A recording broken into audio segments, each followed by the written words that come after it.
how to fix Messenger update not showing on Instagram.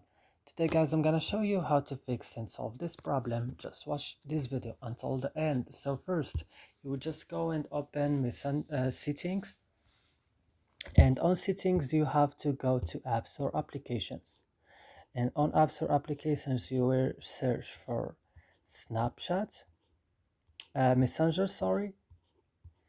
You open Messenger like this, and you will go to storage, and you will go to clear data and click OK, and you go back again and go to first tab and click OK, and that's it. Your problem will fixed. So I hope this video is useful for you. Do not forget to like and subscribe in our channel, and see you in another videos.